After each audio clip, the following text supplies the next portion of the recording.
Good morning, everybody. After 5 nights in Charleston, South Carolina, we're on the road today. Only about a 2-hour drive up to Columbia, South Carolina, which will be our location for our 11th National Park.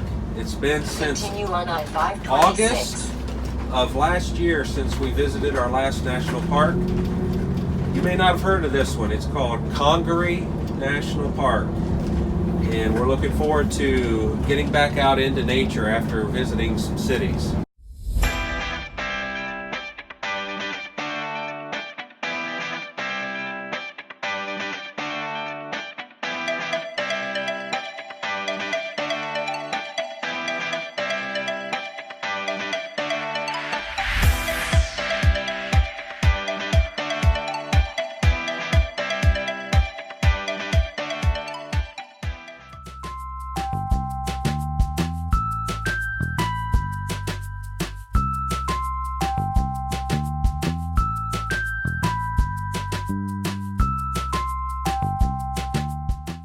Good morning. After a good night's rest at the Barnyard RV Park, we are on our way to Congaree National Park. The RV park's about 25 miles from where the national park is. We're camped in a little community called Lexington, South Carolina. So we're on our way there, and Leslie's going to read a few facts about the park that we're going to. So Congaree National Park is 22,200 acre park that protects the largest continuous tract of old growth bottomland hardwood forest, say that 3 times, remaining in the United States. It's known for its giant hardwoods and towering pines, and this park includes some of the tallest trees in the eastern part of the United States. So we'll be there in a little bit, and we're looking forward to seeing National Park number 11.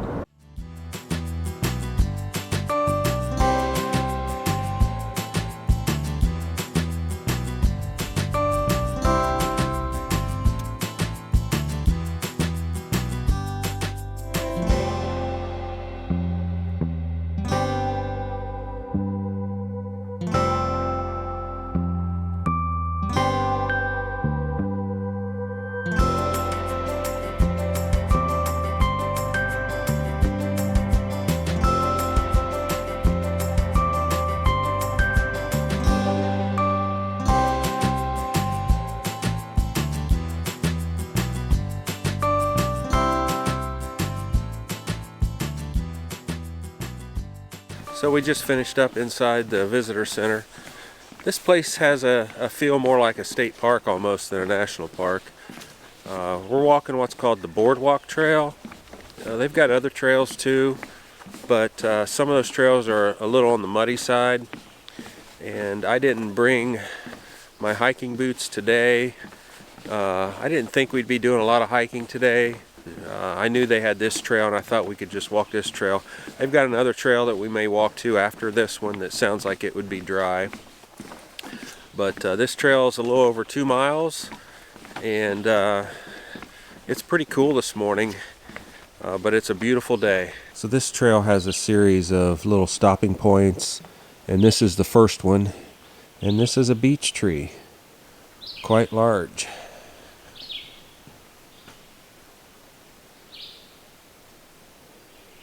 Every national park we've been to so far, we've bought a stamp, or a sticker I should say, and this is the first park that did not have any stickers, so all we could do was stamp our parks book.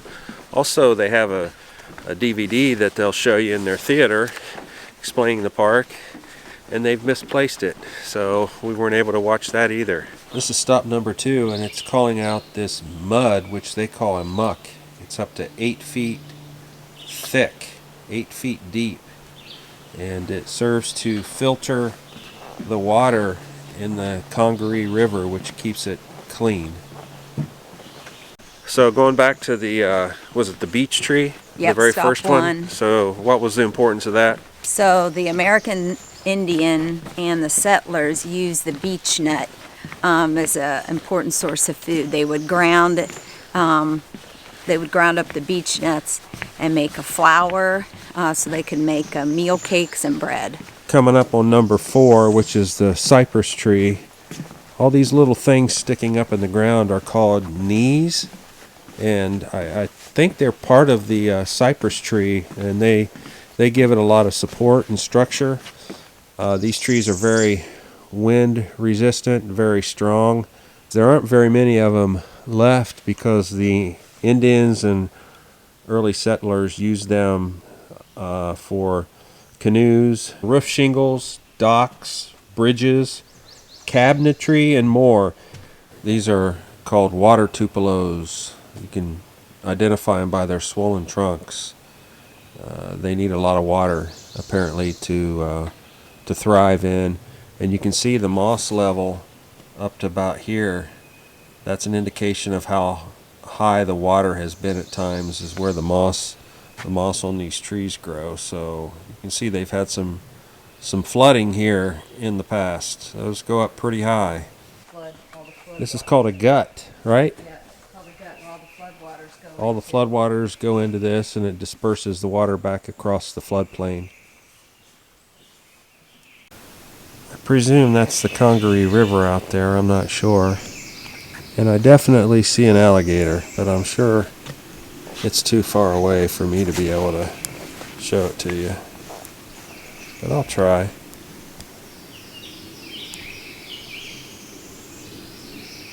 think that's him right there. Can you see him? I can.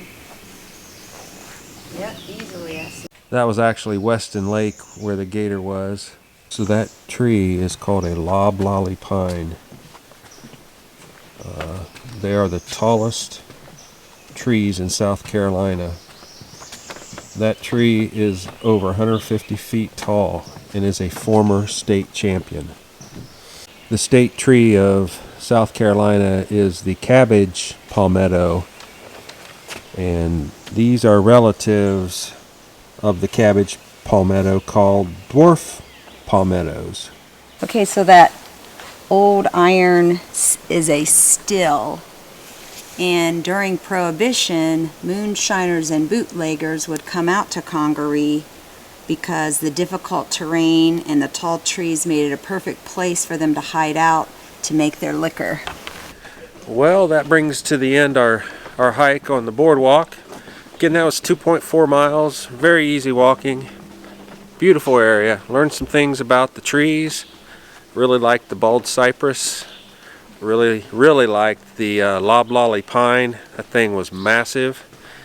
And just overall learning about this this part of the country.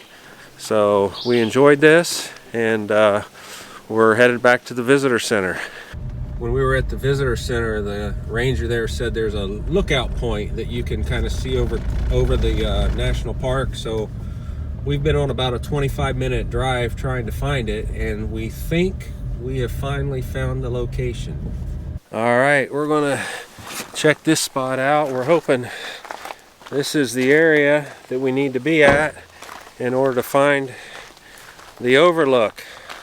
There's a board here we're going to look at and see if we can find it. Okay, so here's the map.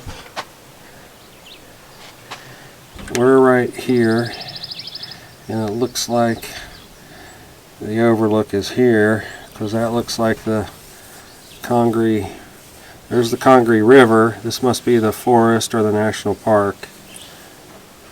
So it looks like we need to go up that road there.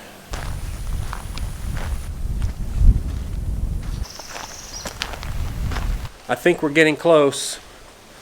We found an area, it looks like a public area. It's not very well marked. There's nobody here. Oh, this is nobody's property. So there's a woodpecker. I don't remember the name of it. It's red something. It lives in the Congaree and it's endangered. Yeah, I can hear the woodpecker down in the forest. Beautiful area. So green.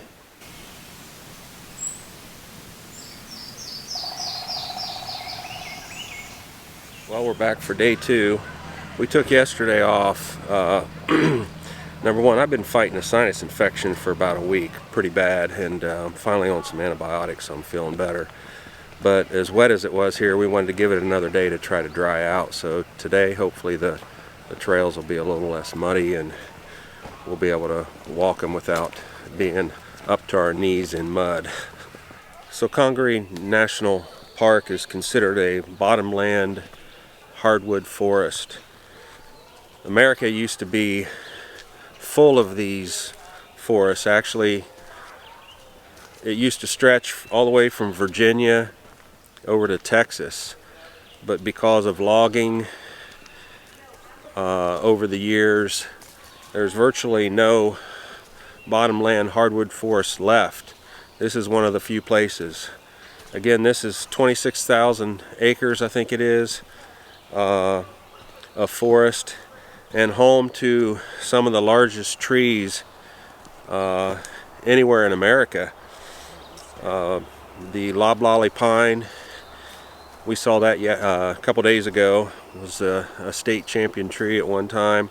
I think this park is home to numerous national and state champion trees, so there are massive trees in this forest. So there was a gentleman by the name of Harry Hampton, and he was a outdoorsman, hunter, loved nature, and in the 1950s he really fought to preserve the Congaree River and forest area. I guess you'd call it floodplain area. So in 1976 it became a national monument, and then in 2003 it became a national park.